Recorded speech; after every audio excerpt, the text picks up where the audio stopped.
Well, how about I review Halloween Kills?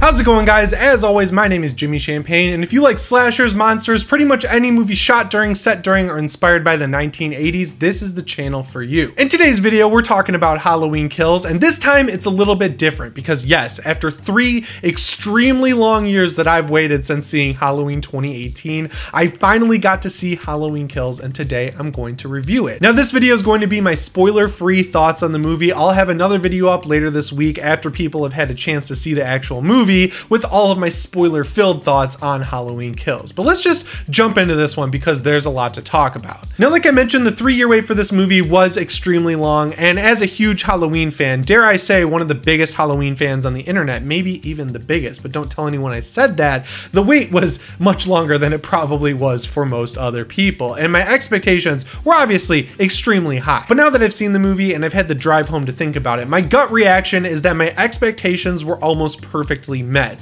There was some stuff that fell below them, some stuff that definitely exceeded them, and it was all pretty equal. So at the end of the day, I left feeling like I was satisfied, but it didn't blow me away in the same way as Halloween 2018 did. But let me explain real quick. So as you probably know, this movie picks up directly after Halloween 2018 ends, just like Halloween 2 picked up right after Halloween 1978 ended. But there's a few things that happened before we cut to Laurie, Allison, and Karen driving away from Laurie's burning house into Haddonfield thinking that they have killed Michael Myers, which we all know from the trailers, they obviously did not kill Michael Myers, thanks to some firefighters who did their job just a little too well. Before we see that though, there's a loose end from Halloween 2018 tied up, and then we get to see the one thing that people were kind of like most excited for in this entire movie, which is of course the flashback. And I was surprised to see that most of the flashback stuff happens right there in the beginning of the movie. They totally did not overuse that flashback sequence at all, and they did it really respectfully. The camera work looks awesome. Young Michael Myers back in the 1978 costume looks incredible. The mask is a little bit different. It's more of a middle ground between the first movie's mask and the 2018 mask, just cleaned up, but it looks like Michael Myers how you remember him from the first movie. And if you've seen the trailers for this, I will give you an opportunity. I guess this is a very minor spoiler. I'll give you 3 seconds to click away. 3, 2, 1. All right, if you've seen the trailer for this movie, you know that Dr. Loomis is in this flashback, and I just have to bring it up because they did such an incredible job. If you guys go back to my initial review of Halloween 2018, the one thing I had to criticize about that movie was the voice actor they used for Loomis. This time around, it feels like they took that criticism to heart and they got a guy who looks identical to Donald Pleasance. Like, he looks almost exactly like the guy. I'm sure there's some deep fake stuff involved there, and the sound alike was just as good. Honestly, it tricked me. It did all the stuff it needed to do there. I was really impressed, and they didn't overuse him. He only shows up in a couple shots, and even though you see his full face, again, they did an incredible job. So whoever handled that, they deserve any award that is possible for them to get. They absolutely killed it. I was totally satisfied, impressed. That exceeded my expectations. That was definitely something that far away exceeded my expectations. Now, that flashback sets up a few characters in 2018. It's honestly probably only about 5 to 10 minutes of the entire runtime, but it's done so well. I was totally just excited to see it. Honestly, after seeing it in trailers, hearing about it, I saw a video of it being shot on a soundstage like 2 years ago on Halloween.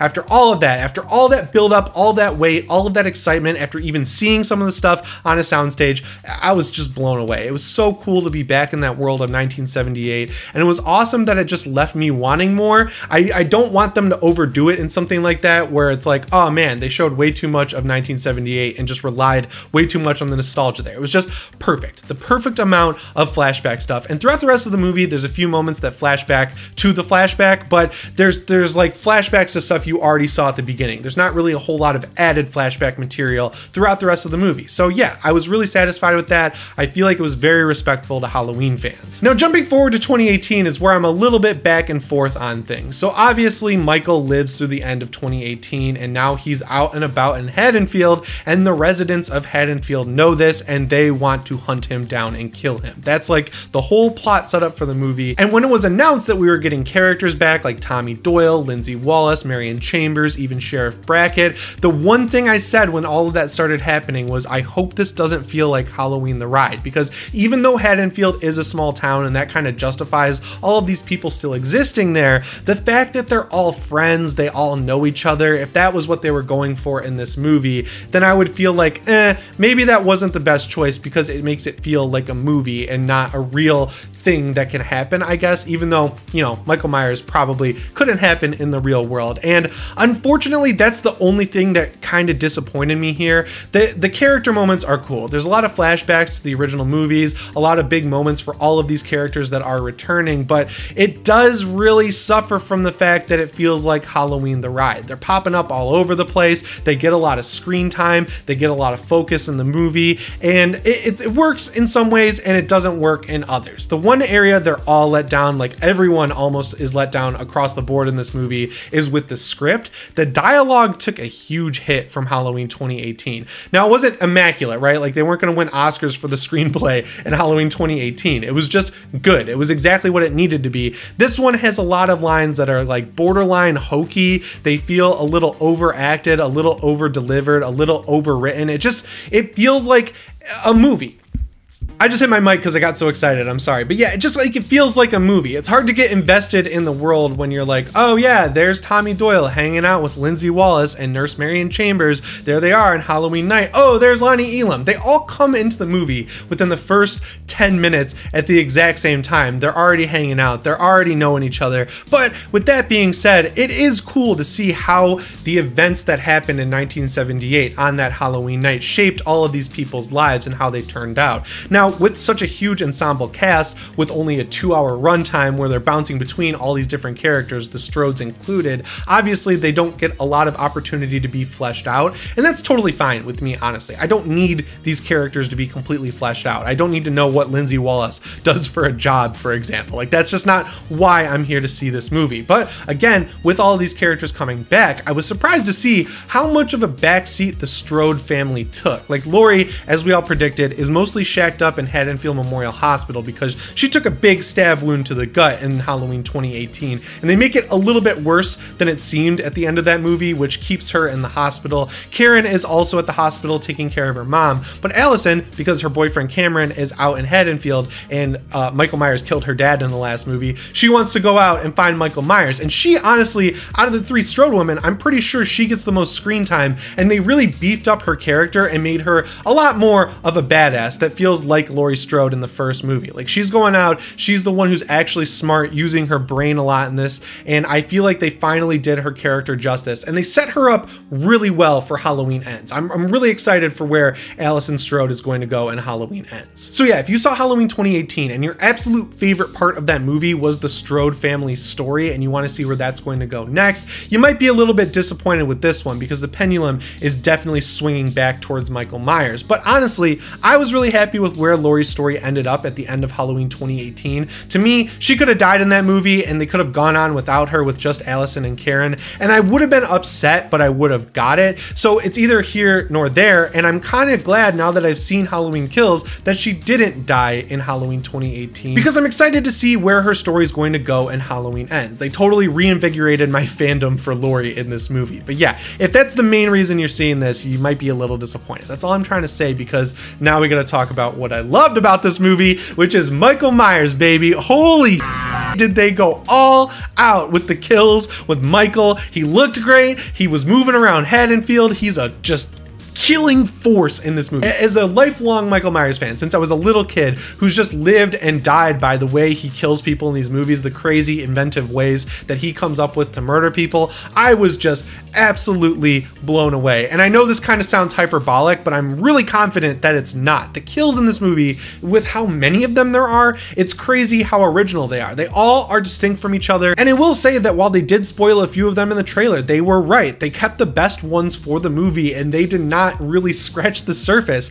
on the overall amount of kills in this movie. Again, Michael is just absolutely brutal. It was also so wild that they made the Myers house such a focus in this movie. They made it obviously a focus in the flashback and in 2018 for Michael. And I will say that while some people were upset with how brutal Michael was in 2018, they did a much better job here, despite the fact that he's even more brutal in this movie, really making him feel like the Michael Myers from the original Halloween. He does some very playful setups with his kills. He does some really goofy stuff that makes it feel like the original Halloween movie, where he's a 6-year-old in the body of an adult who can't die, right? Like, that's Michael Myers at his core. So he's having some Halloween fun with his kills. I'm being very vague so you don't know any specifics, but there are moments where you're like, oh, there's that playful stalking attitude that we had in the original Halloween that we kind of lost as the series went on. And then in Halloween 2018, it was like he was unleashed and had no fun. He just went from kill to kill to kill. They did a much better job in this movie making it feel like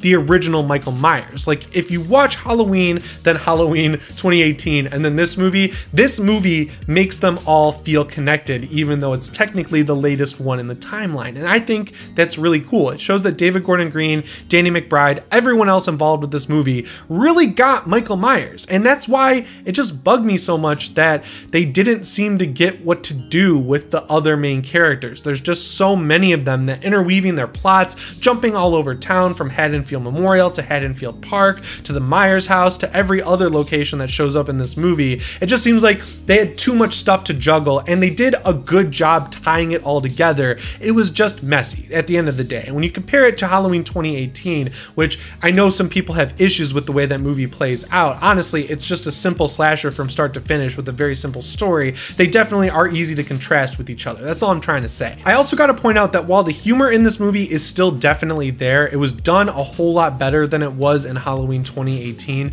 There's always a reason for the jokes. They tie more into the actual plot. They're not like Marvel movie jokes, like where they kind of veered towards in Halloween 2018, where they're like, all right, this person just got brutally murdered by Michael Myers, but we're gonna throw in a quip here to make everyone feel like, oh, we're okay, we're at a movie, you know, we're having a good time. This one, the jokes are more related to kills and what Michael Myers is doing, and just, again, overall plot moments. And I felt like that was a good way for them to take criticism and not just relent to fans and let fans write the movie. This probably won't come as any surprise, but another area where I was really impressed was with John Carpenter's score. It's used a little more sparingly in this movie than Halloween 2018, but in Halloween 2018, a lot of tracks were repeated, and in this one, that's done a whole lot less. Like, it feels more deliberate when the soundtrack is used, and every moment that has a soundtrack under it has its own little beat that goes with it. After the 3-year wait, the monumental expectations, the negative reviews coming out of Venice Film Festival, all of the stuff that we've heard about this movie, everything about it,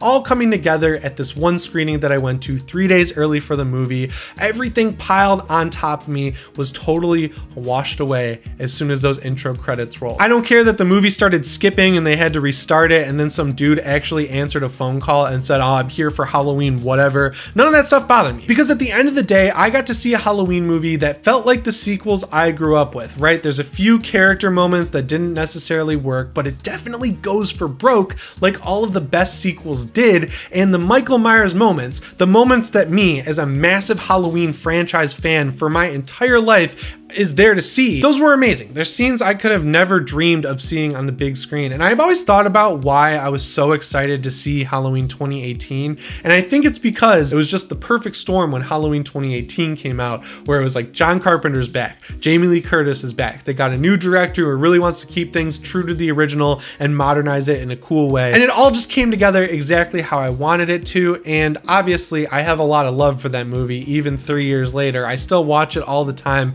It's a Halloween staple for me, and even then I went into this excited and I left just as excited. I want to see where the story goes and ends. I feel like David Gordon Green was totally right when he called this their Empire Strikes Back, and I feel like he earned the right to finish out his trilogy. And honestly, guys, this gets me really excited for his Exorcist trilogy as well, because even when stuff like the dialogue falters in this, I was still having a great time, and it made me feel like a kid again, right? Like, it made me feel like when I was a kid and I was watching Halloween 4 on AMC Fear Fest, and I was like, this is the peak of cinema, and there will never be and never has been a better movie than this. Then, of course, I rewatched Halloween 1 and was like, yeah, you know, this is better. This is a lot better, but I still love Halloween 4 and I watch it every Halloween. And this is a movie that I'm gonna watch every Halloween because it just has so many great fun moments. So yeah, at the end of the day, while Halloween Kills isn't my favorite Halloween sequel, Halloween 2018 is still firmly planted in that spot. It's definitely up there on the list. I don't feel totally confident enough in it to say, after seeing it once and coming right home and talking about it, that it's my second favorite sequel, but honestly, just thinking about some of those kills in this movie, it's probably gonna have a pretty easy time fighting off the rest of the sequels. And yeah, if you're one of those people who have been around here since the very beginning, I gotta say thank you so much, give you the biggest heartfelt thank you of all time, because I don't know if you know this, I work on a lot of different YouTube channels for my day job, and I've met a lot of different YouTubers, and just the fact that I've figured out a way to have a channel where I can talk about my favorite movie franchise of all time, never get sick of it, enjoy it with people who also love it just as much as me, and also have people care enough to watch it, that is extremely rare on YouTube. It is so rare, it's rarer than you guys think. So yeah, if you're one of those people who cares enough to watch my videos and has cared enough to watch them for as long as I've been doing them, you're awesome, and I really appreciate you. As always guys, my name is Jimmy Champane, and I'll see you in the next one. Shape on.